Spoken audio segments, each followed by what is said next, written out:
இந்த அகீதாவுடைய தொடரில் பொதுவாகவே அகீதாவுக்குரிய ஒரு அறிமுகம் கொடுக்குறாரு. முதலாவது அகீதாவுடைய தாரீஃப், அகீதாவுடைய அறிமுகம் அப்படின்ற ஒரு பகுதியை கொடுக்குறாரு. இரண்டாவதாக அந்த அகீதாவுடைய தொடரில் என்ன செய்யறாருன்னு சொன்னால், அகீதா என்றாலே முதலாவது யாரை பற்றி படிக்கிறது? அல்லாஹ் ரப்புல் ஆலமீனை பற்றி படிப்பதுதான் அகீதாவுடைய முதல் அம்சமே. அதனால நம்ம வளமையாக அகீதா படிக்கிற நேரத்தில் தௌஹீதுல் உலூஹியா, தௌஹீதுல் ருபூபியா, தௌஹீதுல் அஸ்மா வ சிஃபாத் அப்படி என்ற அந்த தொடர் வரும். அதை பற்றியெல்லாம் நம்ம படிச்சிருக்கோம். ஆனால் நம்ம முழுமையாக இன்னும் விளங்கப்படுத்த முடியாத சகோதரர் இருக்கிறாங்க. ஷோட்டா எப்படி அதை மக்களுக்கு சொல்லணும், அதை எப்படி புரிஞ்சுக்கொள்ளணும் என்ற அமைப்பெல்லாம் அதில் என்ன செய்யுது, அதில் வருது. அதுக்கு பின்னால் மலக்குமார்கள் பற்றிய நம்பிக்கை, அதே போல் மறுமைநாள் பற்றிய நம்பிக்கை, அதே போல் கதரை பற்றிய நம்பிக்கை, ரசூல்மார்கள் பற்றிய நம்பிக்கை, வேதங்கள் பற்றிய நம்பிக்கை, அது அல்லாமல் இஸ்லாமிய அகீதா சம்பந்தமாக என்னென்ன சாப்டர் எல்லாம் சம்பந்தப்படுமோ.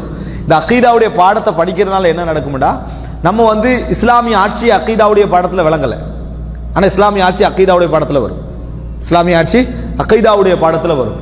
அதே போல இன்னும் நபித்தோழர்களை நேசித்தல், அதே போல அவுலியாக்கள் சம்பந்தமான அந்த பேச்சு, இதெல்லாம் அகீதாவுடைய பாடத்தில் வரக்கூடிய அம்சமாக நீங்க என்ன செய்யலாம், அதில் காணலாம்.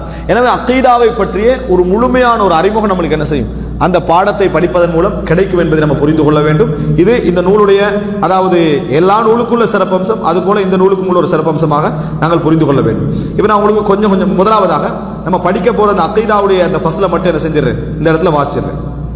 இதில் எப்படி மொத்தமாக 5-6 பாபுகள் இதில் வச்சுக்கிறாரு. அதில் முதலாக என்ன செய்வார் பாருங்க, அகீதா சம்பந்தமாக மொத்தமாக 17 பாடம். ஏன்னா அகீதா மட்டும் தான் இங்கே அறிமுகப்படுத்துறேன். ஏன்னா நம்ம ஆரம்பிக்க போகிறது அதுதான், நம்ம ஆரம்பிக்க போகிறது அது என்பதனால அகீதாவை பற்றி ஒரு இன்ட்ரோடக்ஷன் நான் இங்கே செஞ்சிடுறேன். முதலாவது அல் ஃபஸ்லுல் அவ்வல் அல் ஈமானு பில்லாஹி தஆலா. தெரியும், அல்லாஹ் ரப்புல் ஆலமீனை நம்புதல் அப்படி என்கின்ற தலைப்பு. அல் ஃபஸ்லு தானி, இரண்டாவது பாடம் என்னன்னு சொன்னால், அல் ஈமான் பி ருபூபியத்தில்லாஹி தஆலா லிகுல்லி ஷைஇன். அல்லாஹு தஆலா தான் இந்த உலகத்தில் எல்லாவற்றையும் படைத்தான் என்பதை ஈமான் கொள்ளுதல். இது இரண்டாவது அம்சம். மூன்றாவது அல் ஈமான் பி இலாஹியத்தில்லாஹி தஆலா லில் அவ்வலீன வல் ஆகிரீன். அல்லாஹு தஆலா முந்தியவர்களுக்கு பிந்தியவர்களுக்கு இந்த உலகத்தில் எல்லோருக்கும் வணக்கத்திற்குரியவன் அவன்தான் என்பதை ஈமான் கொள்ள, அதான் உலூஹியா, அது சம்பந்தமான பாடம்.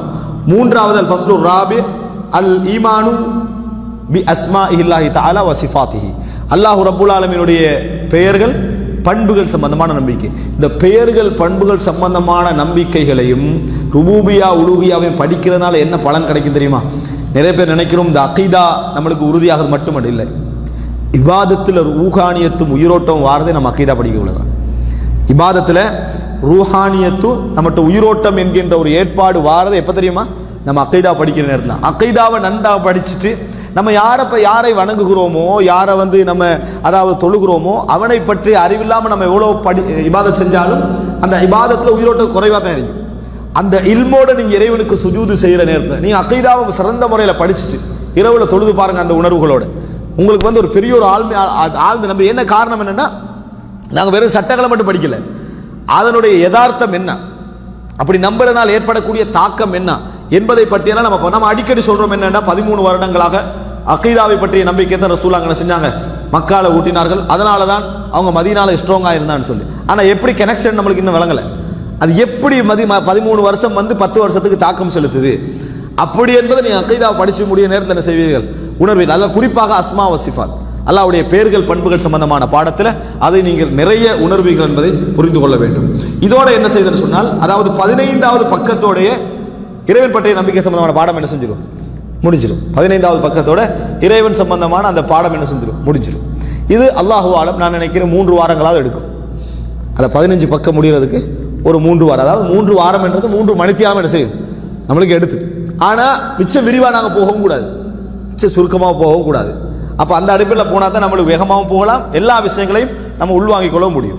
அதுக்கு அடுத்தது பின்னால் நான் உங்களுக்கு ஒரு தர்த்தீபை சொல்கிறேன். ஏன்னா நம்மளுக்குள்ள எப்பயும் தர்த்தீப் டைம் டேபிள் வந்தால் தான் என்ன செய்வோம், ஷெட்யூல்ட் ஆகிடுவோம். அதுக்கு அடுத்ததாக அல் ஈமானு பில் மலாயிகா 5வது பாடமாக போடுறாரு. அல் ஈமானு பில் மலாயிகா அலைஹிமுஸ்ஸலாம், மலக்குமார்களை பற்றி ஈமான் கொள்ளுது. மலக்குமாரை பற்றியெல்லாம் நம்ம என்ன செஞ்சுக்கிறோம், படித்துக்கிறோம். ஆனால் ஒரு ஜஸ்ட் ஒரு 4-5 கேள்வி வச்சோம்னு வைங்களேன், மலக்குமாரை பற்றி கொஞ்சம் விரிவாக நான் இது வரைக்கும் படிக்கல இந்த மாதிரி ஆகிடும். நாங்கள் நம்பின நம்பிக்கையெல்லாம் எங்கள்கிட்ட எல்லார்ட்டையும் இருக்குது. ஆனால் முஜ்மலன் சுருக்கமான நம்பிக்கை. விரிவாக கேட்டோம்னா என்னது, அதில் பல சிக்கல்கள் எங்களுக்கு என்ன செய்யுது இருக்கிறத பார்க்க. அப்போ மலக்குமார்களை பற்றி பெரிய ஆய்வெல்லாம் போக வேண்டிய அவசியம் இல்லை. மலக்குமார்களை பற்றி சாதாரணமான ஒரு அறிவாக நம்மளுக்கு என்ன செய்யணும் இருக்கணும், ஒரு அளவு விரிந்த அறிவு என்ன செய்யணும் இருக்க வேண்டும் என்பதனால மலக்குமார்கள் சம்பந்தமான அந்த பாடத்தை என்ன செய்யலாம் நம்ம, அதாவது 5வதுல பார்க்கலாம். அடுத்தாக இந்த பாடங்கள்லாம் ஒவ்வொரு வாரத்தில் என்ன செஞ்சிடணும், இப்போ ஈமான் மலாய்க்காவா அந்த வாரத்தில் என்ன செஞ்சிடணும், அது முடிஞ்சிடணும். அடுத்ததாக 6வது என்னன்னு சொன்னால் அல் ஈமானு பி குத்துபில்லாஹி தஆலா, அல்லாஹ்வுடைய வேதங்களை ஈமான் கொள்ளல். அதில் நம்ம சின்னத்தில் படிச்சதை தவிர வேற எதுவும் படிக்கல. என்ன சுஹுஃபண்டு வேற, குத்துபுகள் வேற, இது என்ன இப்படி தான் படிச்சுக்கிறோம். என்ன அப்படி என்ற இன்னும் தர்த்தீப் நிறைய பேருக்கு என்னது, சுஹுஃபண்டா என்ன, குத்துபண்டா என்ன, யாருக்கெல்லாம் ஏன் 4 வேதத்தை மட்டும்தான் இறக்கினா மற்ற எல்லாம் இறக்கலையா, இது சம்பந்தமான ஒரு தெளிவு நம்மளுக்கு அக்கீதா பாடத்தில் என்ன செய்யும், அது உருவாகும். சரி, அடுத்ததாக அல் ஈமான் பில் குர்ஆனில் கரீம், எல்லா வேதங்களை ஈமான் கொள்றதுக்கு ஒரு பாடம் போட்டாலும் குர்ஆனை ஈமான் கொள்ளணும்னு தனியாக என்ன செய்யறாரு, ஒரு பாடம் போடுறாரு. அது 7வது பாடம். அது நம்மளுக்கு பிரயோஜனமாக என்ன செய்யுது. அடிக்கடி நம்ம அக்கீதா விஷயத்தில் சொல்லக்கூடிய ஒரு ஞாபகம் என்னென்றா, நம்ம அக்கீதாவை நம்மளுக்குள்ள அக்கீதா படித்த முறை வேறு. அதனால எவ்வளோ ஃபித்னாக்கான காரணம், நம்ம ஃபீல்டில் அக்கீதாவை படித்தோம். எங்கே தவா களத்தில் அக்கீதாவை படிச்சுட்டு கிதாபுகளுக்கு வரோம். எங்கே வரோம், கிதாபுகளுக்கு. ஃபீல்டில் படிச்சுட்டு கிதாபுக்குள்ள வந்து பார்த்தோன்னே ஃபீல்டில் படித்த அக்கீதாவுக்கும் கிதாபில் உள்ளதுக்கு முரண்பாடாகிது. எனவே கிதாபு தான் பிள்ளை, கிதாபில் அரவாசை எடு. ஏன் நம்ம படிச்சு தவா களத்தில் கண்ட அக்கீதாவுக்கு புத்தகம் வேறவா இருக்குது. ஆனால் புத்தகத்தில் அக்கீதா படிச்சுட்டு வெளியே போனீங்கன்னா அதான் முறையான ஃபீல்டாக என்ன செய்யும், அது இருக்கு. நம்ம அங்கே படிச்சுட்டு தான் சரி, நம்ம தவ்வாவுடைய முக்கியத்துவத்தில் இருக்கிறதால கரெக்டாக அக்கீதா படிக்கணும். இங்கே வரதுனால நிறைய புத்தகத்தில் உள்ளதெல்லாம் ஃபீல்டுக்கு என்ன செய்யுது, முரணாக இருப்பதை பார்க்குறோம். ஆனால் அப்படி இல்லை, இங்கிருந்து படிச்சுட்டு அங்கே போனோம்னா நிறைய தெளிவோடு என்ன செஞ்சிருப்போம், போயிருப்போம். அதுக்கான ஒரு வாய்ப்பு இந்த அக்கீதாவில் என்ன செய்யுது இருக்குது. நான் இடக்கிற அந்த குறிப்புகளை சொல்லிக் கொள்கிறேன். அடுத்ததாக 8வது பாடமாக அல் ஈமானு பிர் ருசுலி அலைஹிமுஸ்ஸலாம், தூதர்களை ஈமான் கொள்ளல். தூதர்களை ஈமான் கொள்ளல் சும்மா ஒரு ஒரு ஒரு விளக்கத்திற்காக ஒருவரை தூதர் என்று எப்படி முடிவெடுக்கிறது தெரிஞ்சவங்க சொல்லுங்க. யாரையும் பிள்ளைன்னு சொல்ல மாட்டேன், சரியை வழங்கப்படுத்துவேன், தைரியமா சொல்லலாம். பதில் சொல்லுங்க, யாரும் சொல்லுங்க, கை தூக்கத்தில் சொல்லுங்க. சரி, அல்லாஹ்விடமிருந்து வஹி வருது. அப்ப மரியம் அலைஹிஸ்ஸலாம் தூதரா இல்லையா? மரியம் அலைஹிஸ்ஸலாத்துக்கு ஜிப்ரீல் அலைஹிஸ்ஸலாம் முன்னால வந்து நின்றார், முன்னால வந்து நின்றாங்க. மரியம் அலைஹிஸ்ஸலாம் தூதரா இல்லையா? பாத்தீங்களா? இல்லை. அதாவது மரியம் அலைஹிஸ்ஸலாம் அல்லாஹ் தஆலா ஒருத்தரை வந்து தூதர் அப்படி என்று சொல்றதுக்குரிய வரைவிலக்கணம் நம்ம என்ன செய்யணும், தெளிவாக இருக்கணும். அப்ப மரியம் அலைஹிஸ்ஸலாம் தூதரா இல்லையா? இதுல தெளிவில்லாட்டி என்ன நடந்தது தெரியுமா? மரியம் அலைஹிஸ்ஸலாத்தை நபி என்று சொன்னவங்களும் இஸ்லாமிய சமூகத்தில் இருக்கிறாங்க. எப்படி பினுபுவதி மரியம் அப்படி என்று சொன்னவங்களும் இருக்கிறாங்க. ஆனா அது இஸ்லாமிய அக்கீதாவுக்கே முரண் என்பதை என்ன செய்யணும், புரிந்து கொள்ளணும். சரி, அல்லாஹ் தஆலா ஒரு நபியை தேர்ந்தெடுக்கிறான்டா, எதை வைத்து தேர்ந்தெடுக்கிறான்? நம்ம என்ன சொல்லுவோம், பொதுவாக நம்ம சிந்தனையில் என்ன வரும், அவருடைய இபாதத்து, அவருடைய பேணுதல், அவர் அப்படித்தான் மனதுக்குள்ள பெரும்பாலும் தோன்றும். அதல்ல, அப்படி அல்லாஹ் தஆலா என்ன செய்யறதில்லை, தேர்ந்தெடுக்கிறது இல்லை. அல்லாஹ் தஆலா தன் நாடியவர்களை என்ன செய்யறாங்க, தேர்ந்தெடுக்கிறான், அவங்களுக்குரிய மனநிலை அதில் வைத்திருக்கிறான். இல்லை என்றால் சிலர் என்ன சொன்னாங்கடா, நபித்துவம் என்பது இறைவனுடைய கிஃப்ட் அல்ல, இறைவனுடைய கிஃப்ட் அல்ல, இன்னமா ஹுவ ஜுஹ்துன் வ கஸ்பியுன், என்ன எங்களோட முயற்சியும் எங்களது போராட்டமும். நம்ம எவ்வளவுக்கு இபாதத்தில் போராடியா ஃபர்ஸ்ட்டுக்கு நபி ஆகிடலாம், என்னது அப்படி. ஆனால் அப்படியா இல்லை. இப்படி ஒரு கருத்து விளங்குகின்ற அமைப்பில் இமாம் இப்னு ஹிப்பான் சொன்னதுனால பெரிய ஃபித்னா என்ன செஞ்சது வந்தது. அப்ப நபி என்ற கிளியர் நம்மளுக்கு என்ன செய்யணும், தெளிவாக இருக்க. நபி என்ற யாரு, இவ்வளவுதான் நம்ம படி. அதுல வந்து பெருசா நபி என்ற வரலாறு எல்லாம் படிச்சு முடிஞ்சு அந்த இடத்தை தாண்டதில்லை. சாதாரண அடிப்படைகள் என்ன செஞ்சிடணும், நம்ம இஸ்லாம் அதை பத்தி என்ன சொல்கிறது என்பதை நம்ம படித்திருக்க வேண்டும். அடுத்ததாக 9வது பகுதி அல் ஈமான் பிரிசாலத்தி முஹம்மது ஸல்லல்லாஹு அலைஹி வஸல்லம். பாருங்க, வேதங்கள் பொது, குர்ஆன், தூதர்கள் பொது, முஹம்மது ஸல்லல்லாஹு அலைஹி வஸல்லம். அடுத்த பாடமாக முஹம்மது ஸல்லல்லாஹு அலைஹி வஸல்லம் அவர்கள் சம்பந்தமான ஒரு பகுதி. ரைட். அடுத்ததாக 10வதாக அல் ஈமான் பில் யௌமில் ஆகிர், மறுமை நாளை பற்றி அதாவது நம்ம ஈமான் கொள்ளுதல். 11வது பாடமாக அதாபுல் கப்ரி வ நஈமுஹு, கபருடைய அதாபும் கபருடைய இன்பமும். கபரில் அதாப் இருக்குதா அப்படின்னு நிறைய மசாலா போகுது, கபரில் இன்பம் இருக்குதான்னு இன்னும் மசாலா போகல. என்ன போகல, கபரில் அதாப் இருக்குதான மசாலா மட்டும் நிறைய ரிசர்ச் போய்க்குது. கபரில் இன்பம் இருக்குதான்னு யாரும் போடல. மனுஷன் தனக்கு பாதிப்புக்கு எப்பயும் எதிரானவன், அதனால அதை மட்டும் தான் ரிசர்ச் பண்றது. எதை பண்றதில்ல, கபரில் நல்லவர்களுக்கு சந்தோஷமா இருக்குமா அப்படின்றத பத்தி பேசுறது இல்லை. அகீதா படிச்சீங்கன்னு சொன்னா யாரு தவறான கொள்கைக்கு போறாரோ அவருக்கு உங்கள்கிட்ட எப்படி விளங்கப்படுத்தணும் அறிவு என்ன செஞ்சிடும், அந்த இடத்துல வரும். அதுல ஒன்றுதான் கபர்ல வேதனை இல்லை என்று சொல்றவங்களுக்கு கபர்ல இன்பம் இல்லையான்னு சொல்லு அப்படின்னு சொன்னா அவன் விரும்பிய விரும்பாமல் என்ன சொல்லுவான்? இன்பமும் எனது கபர்ல இல்லை, இன்பம் இல்லாமங்கிறதே ஒரு வேதனை என்றதை அவனுக்கு வழங்கப்படுத்தணும். எப்படி இன்பம் ஒருவனுக்கு இல்லை என்றால் சந்தோஷமாய்ப்பான் அவன். இன்பமும் இல்லை துன்பமும் இல்லை என்று ஒரு இடம் இல்லை. ஒன்றில் இன்பத்தோடு இருப்பான் அல்லது துன்பத்தோடு இருப்பான். ரெண்டுக்கு நடுவில் யாருக்கும் உலகத்தில் என்ன செய்யலாது, இருக்க இயலாது என்பதை நம்ம புரிந்து கொள்ள வேண்டும். எனவே கபர்ல இன்பம் இல்லை நம்ம சொன்னான்டா, பதில் துன்பம் அங்கே உண்டு என்பதுதான். துன்பம் அங்கே உண்டு என்பதுதான். அந்த கபர் அதாபு சம்பந்தமாக ஒரு சில விஷயங்கள் என்ன செய்யலாம் விளங்கப்படுத்தப்படும். அது 12வது பகுதி அல் ஈமான் பில் கவாஇ வ கத்ரி. பாருங்க, மறுமை நாள் அதோட கபரை கொண்டு வந்துட்டார். யார் கபர் வாழ்க்கையை மறுக்கிறானோ மறுமையை மறுத்தாகணும் அப்படின்றதுக்காக என்ன செய்யறாரு, அதை கொண்டு வந்துட்டு அடுத்த பகுதி என்ன, அடுத்த பகுதியாக கதிரை ஈமான் கொள்ளல் என்ற பகுதியை கொண்டு வரார். இந்த கதிருடைய பாபு நிறைய பேருக்கு அது ஒரு விளக்கம் தெரிஞ்சுக்கணும்னு என்னது நிறைய ஆசை இருக்குது. ஆனா யாரும் அதை வந்து ட்ரை பண்ற மாதிரி என்ன செய்யல, விளங்கல. வந்தா யார்ட்டையா கேட்கறதே தவிர கதிரை பத்தி படிக்கணும் அப்படின்ற மாதிரி விளங்கல. அதுக்குரிய நல்ல சந்தர்ப்பம் கதிர் சம்பந்தமான முழுமையான தெளிவு இதில் என்ன செய்யும் வழங்கப்படும். அடுத்ததாக 13வது தௌஹீதுல் இபாதா. இப்ப உலூஹியா வந்து இறைவனை பத்தி சொல்றது, தௌஹீத் இபாதா அதுதான். தௌஹீதுல் இபாதா என்ன, இபாதத்தால் இறைவனை ஓர்மைப்படுத்தல், இறைவனை மட்டும்தான் வணங்குதல் என்ற பகுதி. இந்த தௌஹீதுல் இபாதா தனியா போட்டதுக்கான காரணம் என்ன, அப்படிப்பட்ட ஒரு சமுதாயத்தில் நம்ம என்ன செய்யறோம், இன்றைக்கு வாழ்ந்து கொண்டிருக்கிறோம். இறைவனை இபாதத்தின் மூலம் ஓர்மைப்படுத்தாத ஒரு சமுதாயத்தில் வாழ்ந்து கொண்டிருக்கிறோம். தௌஹீதுல் இபாதா இறைவனை மட்டும் வணங்குதல் என்ற பகுதி எதையெல்லாம் சாரும், எதையெல்லாம் சாரும் என்ற பகுதியை தனித்தலைப்பாக தௌஹீதுல் இபாதா 13ஆம் பாடத்தில் வரும். 14 வசீலா அல் வசீலா, வசீலா தேடுதல் அப்படின்ற பகுதி. போதுமே வசீலா தேடுவன் சட்டங்களுடைய தனி புத்தகமே இப்னு தைமியா புத்தகம் மொழிபெயர்ப்பு போட்டாங்க தமிழ்ல. அந்த வசீலாவை அந்த அவ்வளவு மொழிபெயர்ப்பு வாசிக்காம நம்ம ஒரு 5 பக்கத்தில் செஞ்சிடலாம். இது படிக்கிற அமைப்புல ஷோர்ட்டாக வசீலா சம்பந்தமான ஒரு பாடம் இருப்பதை நம்ம பார்க்கிறோம். 15வதாக அவுலியா உல்லாஹ், அல்லாஹ்வுடைய நேசர்கள், வ கராமாத்துஹும் அவர்களுடைய கராமத்துகள். இது கேட்டாலே ஃபீல்ட்ல இருந்து இங்க வந்ததுனால நிறைய பேர் என்ன ஃபீல்ட், நான் சொன்னேன் ஃபீல்ட்ல தவா செஞ்சுட்டு அது சம்பந்தமா படிக்கல, ஆனா கேட்டிருக்கிறோம். கேட்டீங்களா வாசிக்கல கேட்டீங்க வந்தோடனே கராமத்தா, ஒருவேளை இந்த புத்தகம் பிழையாகுமோ. ஏன் நம்ம கராமத்துன்னு சொல்லே நம்ம காதில் ஏற்றதில்லை. கராமத்துன்னா என்ன, சங்கை, இறைவன் நல்லவர்களுக்கு சங்கைப்படுத்துவதற்காக கொடுப்பது. இப்போ ஒருத்தர் வந்து கேட்கிறாரு, கவுஃப் வாசிகள் நபியா இல்லை, அப்ப எப்படி அவங்களுக்கு அற்புதம் நடந்தது, அவர்களுக்கு அற்புதம், ஜுரைஜி வந்து நபியா இல்லை அப்படின்னு சொன்னா அவர் குழந்தை எப்படி பேசுச்சு, மரியம் அலைஹிஸ்ஸலாம் நபியா, அப்ப எப்படி அந்த அற்புதம் நடந்தது. அதே போல என்ன ஒவ்வொரு வரலாறு, மூசா அலைஹிஸ்ஸலாத்துடைய தாயார் நபியா, அவங்களுக்கு எப்படி அந்த அற்புதம் நடந்தது. இப்படி ஒவ்வொரு பட்டியலாக நீங்க எடுத்துட்டு வந்தீங்கன்னு சொன்னா கராமத் இல்ல இதுல வரும். அல்லாஹு தாலா வழங்கிய கராமத்து சங்கை தான் அவர்களுக்கு. அப்படி என்பதை நம்ம புரிஞ்சு கொள்றோமா இல்லையா? சரி, இந்த கராமத் என்ற பகுதியை எங்கள் சமுதாயம் அவுலியா கராமத் இந்த ரெண்டையும் எல்லைக்கு வெளியே யூஸ் பண்ணிச்சு. எல்லைக்கு வெளியே யூஸ் பண்ணிச்சு. எல்லைக்கு உள்ள எப்படி புரிஞ்சுக்கொள்ளணும், எப்படி அண்டர்ஸ்டாண்ட் பண்ணணும், எப்படி விளங்கணும் என்பதுதான் இந்த அவுலியா கராமத் என்று சம்பந்தமான பாடங்கள்ல உண்டு என்பதை என்ன புரிந்து கொள்ள வேண்டும். ரைட். அடுத்ததாக அதாவது அவுலியா ஷைத்தான், ஷைத்தானுடைய அவுலியாக்கள். அதே போல வலாலாத்துஹும் அவர்களுடைய வழிகேடுகள், அவர்களுடைய வழிகேடுகள் சம்பந்தமான உள்ள விஷயம். ரைட். 16வது பாடம் அல் ஈமானு பி வுஜூபில் அம்ரி பில் மஅரூஃப் வன் நஹி அனில் முன்கர்.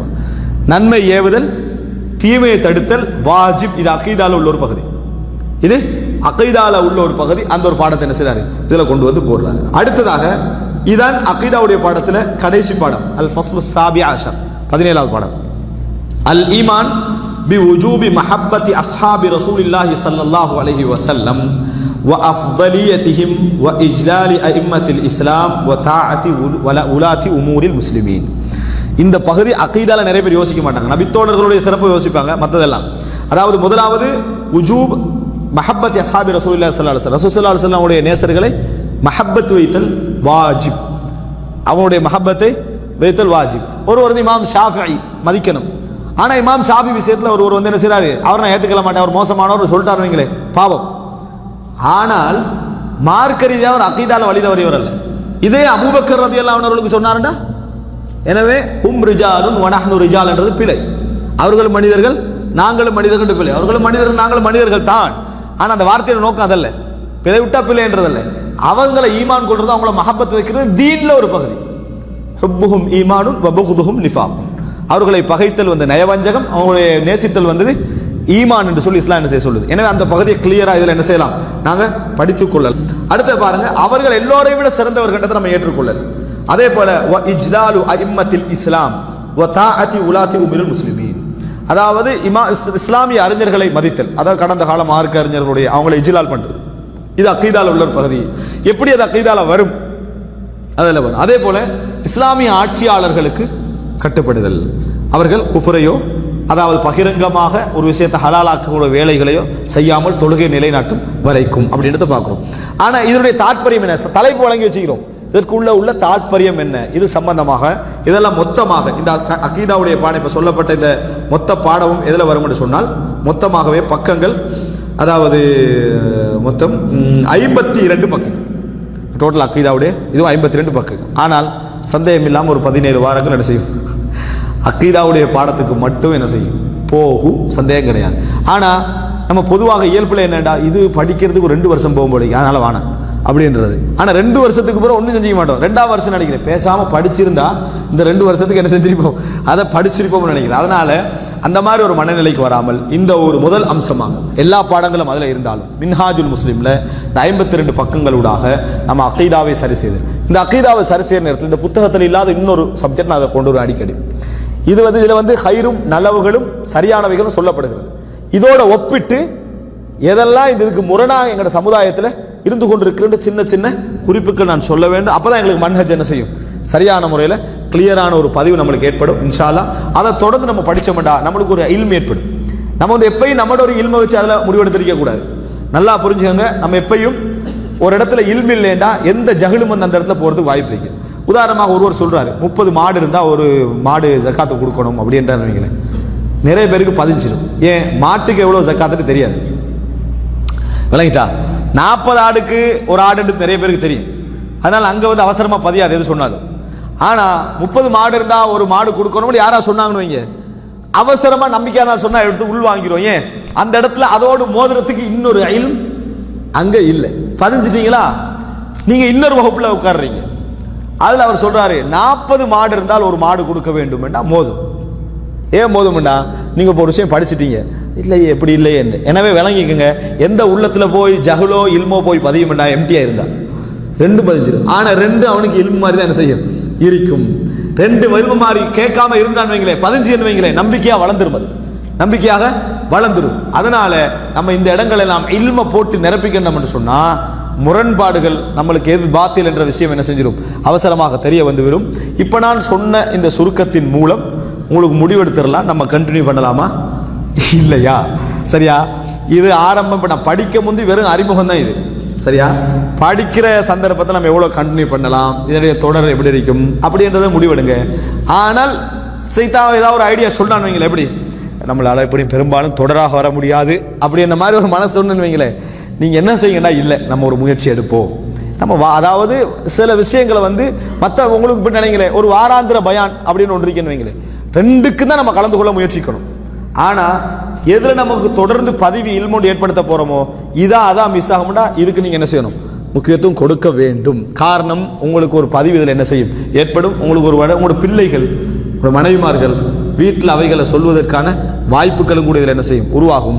அடுத்தது நம்ம கொஞ்சம் இப்படி போனோம்டா, நாங்கள் ஒரு இடங்கள்ல படிச்ச பகுதியில் உள்ள விஷயங்களை மற்றவங்களுக்கு சொல்லக்கூடிய அந்த இதுவும் என்ன செய்யும் நம்மளுக்கு ஏற்படும். ஒன்றை புரிந்தவங்க நிறைய பேர் இங்க சவுதி அரேபியாவில் உள்ள நிறைய பேருக்குள்ள ஒரு ஆர்வத்தில் ஒன்றுதான் நம்ம பேசணும், மற்றவங்களுக்கும் நாங்கள் சொல்லணும் அப்படின்ற விஷயம். ஆனால் அப்படிப்பட்ட நிறைய பேருக்கு பேசலாம் இருக்குது, நீங்க பார்க்கலாம். அதுக்கு என்ன நினைக்கிறாங்கன்னா, பேச்சாற்றல் இல்லை, பேசுறதுக்குரிய விஷயம் இல்லை. எங்க எங்களுக்கு பேசலாம் போகும் தெரியுமா?